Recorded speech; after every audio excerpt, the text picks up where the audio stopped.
प्रश्न, सिंधु घाटी सभ्यता में हड़प्पा नगर की खोज सर्वप्रथम किसने की? सिंधु घाटी सभ्यता में हड़प्पा नगर की खोज सबसे पहले करने वाले थे राय बहादुर दयाराम सहनी। इन्होंने 1921 में खोज की थी हड़प्पा की, जो रावी नदी के तट पर था। किस नदी के तट पर? रावी नदी के तट पर। ठीक है, किस नदी के तट पर था? यह रावी नदी के तट पर था। क्या कहते हैं, पोलिंग करवा दें? पोलिंग करवा दें, चलो पोलिंग करवाते हैं, है ना। चलिए पोलिंग करवाते हैं, ओके, पोलिंग करवावे। चलिए पोलिंग में उत्तर दीजिए, है ना। महफिल जमाइए पोलिंग में, ठीक है, महफिल जमाइए कहाँ? पोलिंग में। चलिए आइए पोलिंग करवा रहे हैं, है ना, पोलिंग करवा रहे हैं। ठीक है, पोलिंग करवावे। चलो क्वेश्चन नंबर 8 लिखते हैं, क्वेश्चन नंबर 8। ठीक है, क्वेश्चन नंबर 8 आप पोलिंग कर रहे हैं, पोलिंग पर ध्यान दीजिएगा। चलिए क्वेश्चन नंबर 8 का आंसर दीजिए, हड़प्पा किस नदी के किनारे स्थित है? चलिए जल्दी जल्दी से आप पोलिंग में एक्टिविटी दिखाइए। हड़प्पा किस नदी के किनारे स्थित है बताइए, है ना, बताइए किस नदी के किनारे स्थित है? हड़प्पा किस नदी के किनारे स्थित है? घघरिया सरस्वती नदी के किनारे। घघरिया नहीं होता, घग्घर होता है ना। चलिए जल्दी जल्दी से वोट करिए फटाफट से, है ना। चलिए वोटिंग का मजा लेते हैं, है ना। चलिए, है ना, वोटिंग का मजा लेते हैं, है ना। चलिए बताइए बताइए बताइए, है ना, बताइए। अब देखो सिंधु नदी के किनारे तो मोहनजोदड़ो है, सिंधु नदी के किनारे मोहनजोदड़ो है ना। ब्यास नदी है ही नहीं। सतलज नदी के किनारे रोपड़ है पंजाब में, और रावी नदी के किनारे हड़प्पा है ना। तो माई गे माई, रावी नदी के किनारे हड़प्पा है ना। 54% आंसर आया है, लेकिन मैं चाहता हूं कि आंसर 54% नहीं, आंसर आए कम से कम तो 80%। आंसर आए कम से कम कितना परसेंट? 80%। ठीक है, आंसर आए कम से कम 80%। चलिए 9 नंबर प्रश्न, 9 नंबर प्रश्न, हड़प्पा सभ्यता की सबसे महत्वपूर्ण विशेषता क्या है? बताइए, हड़प्पा सभ्यता की सबसे महत्वपूर्ण विशेषता क्या है? जल्दी जल्दी से बताइए। नगर योजना और वास्तुकला, व्यापार, कला और पशुपालन। बताइए हड़प्पा सभ्यता की सबसे प्रमुख विशेषता क्या है? Indus valley civilisation. Sir ji इसको कॉपी में भी उतारें कि नहीं? कोई ज़रूरत नहीं है ना। अभी हम आपको नोट्स भी दिखाएंगे, है ना। अभी हम आपको नोट्स भी दिखाएंगे कि कैसा नोट्स आप लोगों को मिलेगा, है ना। आज लास्ट में दिखा देंगे, अभी मैं दिखा दूंगा नोट्स आप लोगों को, ठीक है। चलिए, हड़प्पा सभ्यता की सबसे प्रमुख विशेषता थी यहाँ की नगर योजना और यहाँ का वास्तुकला। बिल्कुल आपने करेक्ट आंसर दिया है, एकदम टू गुड, है ना, टू गुड, है ना। ऐसे ही आंसर देते रहिए, ऐसे ही आंसर देते रहिए, एकदम, है ना, एकदम दिल गार्डन गार्डन हो रहा है आपके आंसर से, दिल गार्डन गार्डन हो रहा है। ऐसे ही आंसर देते रहिए और ऐसे ही हम आपको प्यार से पढ़ाते रहेंगे। चलिए 10वां प्रश्न है, हड़प्पा सभ्यता का प्रशासन कैसा था? प्रश्न है कि हड़प्पा सभ्यता का प्रशासन कैसा था? बताइए बताइए, हड़प्पा सभ्यता का प्रशासन कैसा था? हड़प्पा सभ्यता का प्रशासन कैसा था? राजतंत्रात्मक था, लोकतंत्रात्मक था, नगर पालिका के जैसा था, गणतंत्रात्मक था? बताइए 10 नंबर का उत्तर बताइए, कैसा था? जल्दी जल्दी से बताइए, है ना। अभी तो वोटिंग बढ़ ही रहा है, अभी वोटिंग बढ़ ही रहा है, अभी ग्रुप में खलबली मच ही रही है, अभी मच ही रही है। हाँ देखो, अभी कांटे की टक्कर चल रही है ए और सी में, ए और सी में। चलो अब ए पड़ गया हल्का और सी पड़ गया भारी, नगर पालिका के जैसा है। अभी थोड़ी ही देर पहले आपको बताए थे कि हड़प्पा सभ्यता का जो प्रशासन है वह नगर पालिका के जैसा है। किसके जैसा है? वह नगर पालिका के जैसा है। किसके जैसा है? तो आंसर करिएगा कि सर नगर पालिका के जैसा है। किसके जैसा है? तो नगर पालिका के जैसा है, ठीक है। चलिए अगला प्रश्न, हड़प्पा सभ्यता के पतन के क्या कारण थे? 11 नंबर प्रश्न, जो कि बहुत ही आसान प्रश्न है। बताइए हड़प्पा सभ्यता के पतन के क्या कारण रहे? हड़प्पा सभ्यता के पतन के क्या कारण रहे? सर चैप्टर पूरा हो गया जी, 3 दिन में 4 घंटे पढ़े हैं तो चैप्टर तो पूरा होगा ही ना, होगा, है ना। हड़प्पा सभ्यता के पतन के कारण, विदेशी आक्रमण, प्राकृतिक कारण, मानवीय कारण, इनमें से सभी। जल्दी जल्दी से वोट करिए, जल्दी जल्दी से वोट करिए, है ना। और क्लास को एक बार ना अपने दोस्तों को जरूर शेयर करिए, ताकि वे भी जुड़ करके हमारे वरदान बैच से, वे भी जुड़ करके हमारे वरदान बैच से पढ़ करके, है ना, वे भी जुड़ करके हमारे वरदान बैच से पढ़ करके एकदम बढ़िया से बेचारा शादी ब्याह कर ले, है ना, दिक्कत ना हो, है ना, बढ़िया से शादी ब्याह कर ले, दिक्कत ना हो। ये हमारा वरदान बैच है ना। चलिए, तो भाई साहब आंसर आया है, देखो पहली बार 62% आंसर आए हैं कि इनमें से सभी, पहली बार 62% आंसर आए हैं इनमें से सभी। और मुझे बहुत ही खुशी मिली कि आपने आंसर दिया है इनमें से सभी। ठीक है, चलिए 11 नंबर हो गया। अब 12 नंबर प्रश्न है, एकदम ऐसे ही, है ना। अभी देखो, अभी समय है आराम से पढ़ने का, और आराम से पढ़ते जाइए और आंसर करते जाइए। बताइए, सिंधु सभ्यता के किस स्थल से स्त्री के गर्भ से पौधा निकलता हुआ दिखता है? बताइए, सिंधु सभ्यता के किस स्थल से, है ना, सिंधु सभ्यता के किस स्थल से स्त्री के गर्भ से पौधा निकलता हुआ दिखता है? बताइए। शॉर्ट क्वेश्चन आंसर बताएंगे भाई, पहले आज ऑब्जेक्टिव, कल short question answer, long question answer की बारी आएगी, है ना। चलिए बताइए, बलूचिस्तान, मोहनजोदड़ो, हड़प्पा और आलमगीरपुर। बताइए बताइए बताइए बताइए बताइए, बोला बोला हो भाई, बोला हो, है ना। हड़प्पा कहाँ से मिली है? हड़प्पा से मिली है। हड़प्पा में स्त्री के गर्भ से निकलता हुआ पौधा, यह कृषि देवी का प्रतीक है ना, कृषि देवी। आप इसे धरती देवी भी कह सकते हैं। क्या कह सकते हैं? आप इसे कह सकते हैं धरती देवी। यानी यहाँ के लोग धरती देवी की पूजा करते थे। यहाँ के लोग किसकी पूजा करते थे? यहाँ के लोग धरती देवी की पूजा करते थे। ठीक है, चलिए 13 नंबर प्रश्न है, 13 नंबर प्रश्न है, 13 नंबर प्रश्न है। ठीक है, 13 नंबर प्रश्न आपके सामने है। सिंधु घाटी सभ्यता के स्थलों में सबसे पहले किस स्थल का उत्खनन हुआ? सिंधु घाटी सभ्यता में सबसे पहले किस स्थल का उत्खनन हुआ? आप पोल नहीं लगाएंगे, है ना, आप पोल नहीं लगाएंगे, अब बताएंगे। अब पोल नहीं लगाएंगे, अब जो है अब बताएंगे। सिंधु घाटी सभ्यता के किस स्थल में सबसे पहले उत्खनन हुआ? बताइए। सबसे पहले उत्खनन हुआ मेरे भाई हड़प्पा का। और हड़प्पा का उत्खनन कब हुआ? तो हड़प्पा का उत्खनन हुआ मेरे भाई राजा 1921 में। किसने करवाया? तो करवाने वाले व्यक्ति थे सर राय बहादुर दयाराम साहनी। किसने करवाया था? करवाने वाले व्यक्ति थे राय बहादुर दयाराम साहनी। करवाने वाले व्यक्ति कौन थे? करवाने वाले व्यक्ति थे राय बहादुर दयाराम साहनी। ठीक है, अगला प्रश्न, सिंधु घाटी सभ्यता में गोदीवाड़ा के प्रमाण, है ना। ये यहां से प्रश्न गोदीवाड़ा आएंगे, यहां से प्रश्न जो है बंदरगाह नगर पूछ देगा, है ना। यहां से प्रश्न व्यापारिक नगर पूछ देगा। ठीक है, बंदरगाह नगर, व्यापारिक नगर, है ना, कोई भी नगर पूछ देगा तो आप जो है आंसर दीजिएगा लोथल। आप जो है आंसर दीजिएगा लोथल, जो कि कहाँ है? लोथल, जो कि गुजरात में है। ठीक है, कालीबंगान कहाँ है? कालीबंगान राजस्थान में है। ठीक है, राखीगढ़ी कहाँ है? राखीगढ़ी हरियाणा में है ना। राखीगढ़ी कहाँ है? राखीगढ़ी कहाँ है? राखीगढ़ी हरियाणा में है ना। राखीगढ़ी कहाँ है? बताइए। राखीगढ़ी हरियाणा में है। और एक हमारे यहाँ है वनवाली, तो वनवाली भी हरियाणा में है। वनवाली कहाँ है? वनवाली भी हरियाणा में है। ठीक है, वनवाली भी कहाँ है? वनवाली भी हरियाणा में। किस सिंधु स्थल से सूती कपड़े के साक्ष्य मिले हैं? कॉमन सा प्रश्न है। किस सिंधु स्थल से सूती कपड़े के साक्ष्य मिले हैं? तो मोहनजोदड़ो से, मोहनजोदड़ो से सूती कपड़े के साक्ष्य मिले हैं। सूती कपड़े के साक्ष्य कहाँ से मिले हैं? सूती कपड़े के साक्ष्य मिले हैं मोहनजोदड़ो से, है ना। वोटिंग करवावें, चलो फिर वोटिंग करवाएंगे बीच में, फिर वोटिंग करवाएंगे बीच में। ठीक है, चिंता ना करो, वोटिंग करवाएंगे।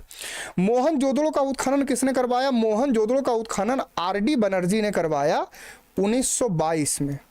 ठीक है, सर जॉन मार्शल ने 1924 में हड़प्पा का पता लगाया। 1924 में दयाराम साहनी ने हड़प्पा का पता 1921 में लगाया। आर.एस. बिस्ट ने ना एक जगह की खोज की थी, है ना। आर.एस. बिस्ट है ना। इन्होंने एक जगह की खोज की थी, वनवाली, है ना। इनका पूरा नाम है रविंद्र सिंह बिष्ट, इनका पूरा नाम है रविंद्र सिंह बिष्ट। इन्होंने वनवाली की खोज की थी। लोथल कहाँ स्थित है? लोथल स्थित है मेरे भाई गुजरात में, ठीक है।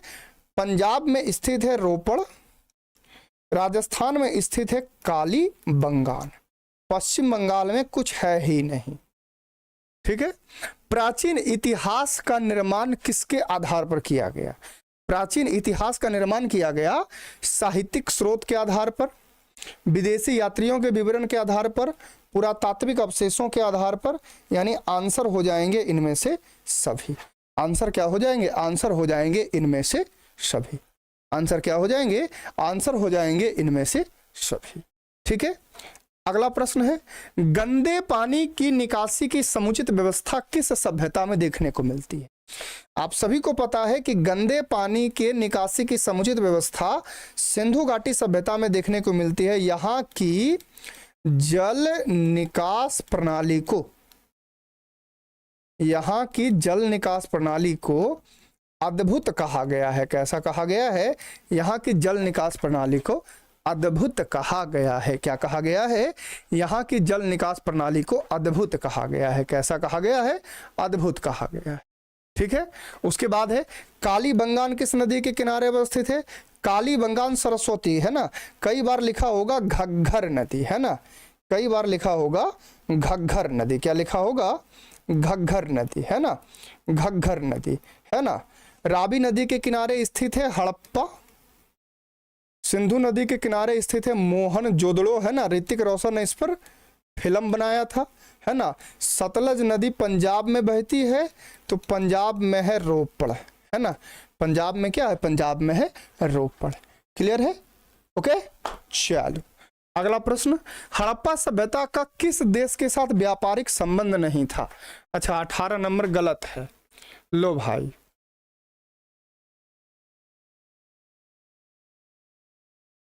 हम्म 18 नंबर कौन एंगल से तुम्हें गलत लग रहा है? प्राचीन इतिहास। अच्छा, तुम ये सोच रहे हो कि पुरातात्विक अवशेष होगा, है ना। विदेशी यात्री मध्यकाल में आए, साहित्यिक स्रोत। हाँ सही है, सही है, तुम सही हो, मैं ही गलत था, सॉरी, है ना। तुम सही हो, यहाँ पे ये सही आंसर है। ओके, मेरी गलती थी, ठीक है। ये तो विदेशी यात्री तो मध्यकाल में आए, साहित्यिक स्रोत ये तो रचना की गई पुरातात्विक अवशेषों के आधार पर, ठीक है, याद रखिएगा, सॉरी माय मिस्टेक। हो गए, चलो अगला प्रश्न, हड़प्पा सभ्यता का किस देश के साथ व्यापारिक संबंध नहीं था?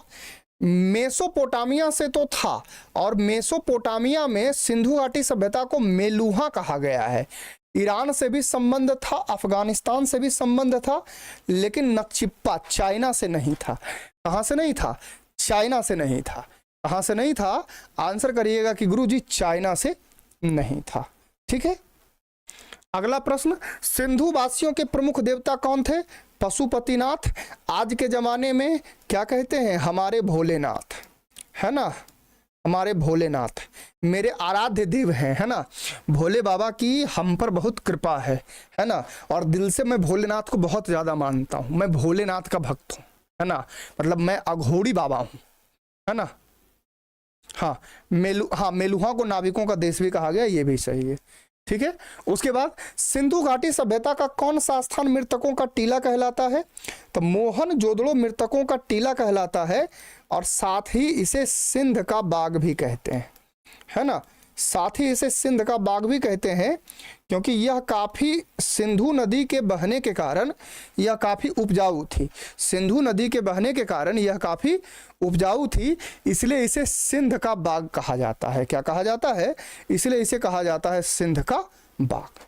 ओके, अगला प्रश्न, सिंधु घाटी सभ्यता का कौन सा स्थान सिंध का बाग कहलाता है? मोहनजोदड़ो, है ना। मोहनजोदड़ो सिंध का बाग कहलाता है। मोहनजोदड़ो क्या कहलाता है? मोहनजोदड़ो कहलाता है सिंध का बाग। सिंधु सभ्यता में समाज का स्वरूप कैसा था? सिंधु घाटी सभ्यता में समाज का स्वरूप मातृसत्तात्मक था, क्योंकि मूर्तियां महिलाओं की ही मिली है। मूर्तियां किनकी मिली है? मूर्तियां मिली है महिलाओं की, तो महिलाओं की मूर्तियां मिलने के कारण, महिलाओं की मूर्तियां मिलने के कारण इसे मातृसत्तात्मक सभ्यता कहा गया है। क्या कहा गया है? इसे कहा गया है मातृसत्तात्मक सभ्यता। सिंधु घाटी सभ्यता किसके समकालीन नहीं मानी जाती है? तो सिंधु घाटी सभ्यता चीन के समकालीन नहीं मानी जाती है। किसके समकालीन नहीं मानी जाती है? आंसर करिएगा ब्रदर कि सिंधु घाटी सभ्यता चीन के समकालीन नहीं मानी जाती है। किसके समकालीन नहीं मानी जाती है? चीन की सभ्यता के समकालीन नहीं मानी जाती है। लो, एक लड़का कह रहा है क्या हाल है लड़कियों, मतलब तू लड़की से बात करने आया है, लाठी निकालें, लाठी निकालें, हैं, लाठी निकालें, पढ़ो शांति से। सिंधु सभ्यता का क्षेत्रफल कैसा था? सिंधु सभ्यता का क्षेत्रफल था त्रिभुजाकार, है ना, लगभग 13 लाख वर्ग किलोमीटर, लगभग 13 लाख वर्ग किलोमीटर। और अगर एक्यूरेट कहें तो 12,99,600 वर्ग किमी, है ना। अगर एक्यूरेट पूछे तो बता दीजिएगा 12,99,600 वर्ग किलोमीटर। कोई दिक्कत? ठीक है। किस सिंधु स्थल में महिला और पुरुष को एक साथ दफनाया गया है? देखो, महिला और पुरुष को एक साथ दफनाए जाने को कहा गया है युगल समाधान। क्या कहा गया है? इसे कहा गया है मेरे भाई राजा युगल समाधान। और युगल समाधान के साक्ष्य मिले हैं कहां से? युगल समाधान के साक्ष्य मिले हैं लोथल से। युगल समाधान के साक्ष्य कहां से मिले हैं? युगल समाधान के साक्ष्य मिले हैं लोथल से, है ना। कई बार ऐसा भी देखने को मिलता है कि 3 युगल समाधान के साक्ष्य कहां से मिले हैं, 3 युगल समाधान के साक्ष्य कहां से मिले हैं। ठीक है, ओके। ये गलत नहीं है, ये गलत नहीं है, इसके बारे में अलग अलग आंसर है ना। चीन के समकालीन नहीं मानी जाती है। एक आंसर क्रीट है, बट क्रीट के भी समकालीन नहीं है, तो ए और डी दोनों हो सकता है। हालांकि बुक में ज्यादा आंसर चीन ही होता है ना। बुक में देख लीजिएगा, ज्यादा आंसर चीन ही होता है। ठीक है, गलत नहीं है ना, गलत नहीं है। सिंधु घाटी सभ्यता की जुड़वा राजधानी कहाँ है? सिंधु घाटी सभ्यता की जुड़वा राजधानी हड़प्पा और मोहनजोदड़ो, और इसकी दूरी थी 670 किलोमीटर, है ना। हड़प्पा बसा था रावी नदी के तट पर और मोहनजोदड़ो बसा था सिंधु नदी के तट पर। Attack clear?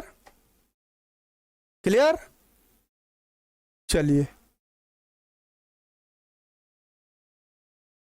हा। चलिए अगला प्रश्न। राखल दास बनर्जी को मोहनजोदड़ो के अवशेष कब मिले? 1922 में मिले। इसके बारे में क्या बताना है ना, इसके बारे में क्या बताना? इसके बारे में तो पढ़ पढ़ के तुम लोग पुराने हो चुके हो, पुराने हो चुके हो, है ना, पुराने हो चुके हो। चलिए, हल से जुते खेत के साक्ष्य कहाँ से मिले हैं? लो भाई, कल बात। हल से जुते खेत के साक्ष्य कालीबंगान से मिले हैं। मैंने एक दिन पूरा का पूरा पढ़ाया था कि कहाँ कहाँ से कौन कौन से प्रमाण मिले हैं, कहाँ कहाँ से कौन कौन से प्रमाण मिले हैं। मैंने ये सारी चीजें आपको बताई थी। क्लियर है? सर मेरे दोस्त का बाबू हुआ और मैं पापा बन गया, मतलब इक्के को मेहरारू से दोनों का सेटिंग है ना। इक्के को मेहरारू से दोनों का सेटिंग है। कहने का मतलब तुम्हारा यही है ना। कहने का मतलब तुम्हारा है कि इक्के को मेहरारू से दोनों का सेटिंग है। चल अगला प्रश्न। पशुपतिनाथ के मुहर में कौन सा जानवर नहीं पाया जाता है? पशुपतिनाथ जिसको शिवजी कहते हैं, है ना, तो शिवजी के मुहर में शेर नहीं पाया जाता, हाथी, बाघ और भैंस पाया जाता है। किस स्थान से शतरंज की तरह के खेल के प्रमाण मिले हैं? लोथल से मिले। शतरंज की तरह के खेल के प्रमाण कहां से मिले हैं? शतरंज की तरह के खेल के प्रमाण मिले हैं लोथल से। कहां से मिले हैं? लोथल से मिले हैं। ओके, चलिए अगला प्रश्न। हड़प्पा टीले का उल्लेख सबसे पहले चार्ल्स मैसन ने किया था। हड़प्पा टीले का उल्लेख सबसे पहले किसने किया था? हड़प्पा टीले का उल्लेख सबसे पहले चार्ल्स मैसन ने किया था। किसने किया था? हड़प्पा टीले का उल्लेख सबसे पहले करने वाले थे चार्ल्स मैसन। ठीक है, उसके बाद हड़प्पा सभ्यता में अबतल चक्की पर प्रकाश किसने डाला है? अर्नेस्ट मैके ने डाला है ना, 1937 में, है ना, the equation, the further equation of Mohenjodaro में ये कहते हैं, the further equation of Mohenjodaro में ये कहते हैं कि दो पत्थर मिले हैं, एक बड़ा पत्थर एक छोटा पत्थर, है ना। बड़े पत्थर पर पीसा जाता था छोटे पत्थर से, ठीक है। उसके बाद सिंधु सभ्यता में नृत्य करती हुई लड़की की मूर्ति कहाँ से मिली? मोहनजोदड़ो से, है ना। अब ये नृत्य करती हुई लड़की की जो मूर्ति मिली है ये कांस्य की मूर्ति मिली है। कैसे मूर्ति मिली है? ये कांस्य की मूर्ति मिली है। कैसे मूर्ति मिली है? ये कांस्य की मूर्ति मिली है। ये कैसे मूर्ति मिली है? ये कांस्य की मूर्ति मिली है, ठीक है। उसके बाद मानव द्वारा सर्वप्रथम किस धातु का प्रयोग किया गया? चलिए, मानव द्वारा सबसे पहले तांबे का प्रयोग किया गया। किसका प्रयोग किया गया? तांबे का, है ना। मनुष्य ने सबसे पहले किस धातु का प्रयोग किया? मनुष्य ने सबसे पहले तांबे का प्रयोग किया था, ठीक है। चलो, हमारे यहाँ कर अक्सर मैं फलाना क्लासेस का छात्र हूं। वाह भाई, है ना। हमारे यहाँ सभी क्लासेस के बच्चे आ रहे हैं, अच्छी बात है, अच्छी बात है। हमारे यहाँ सभी क्लासेस के बच्चे आने चाहिए, है ना।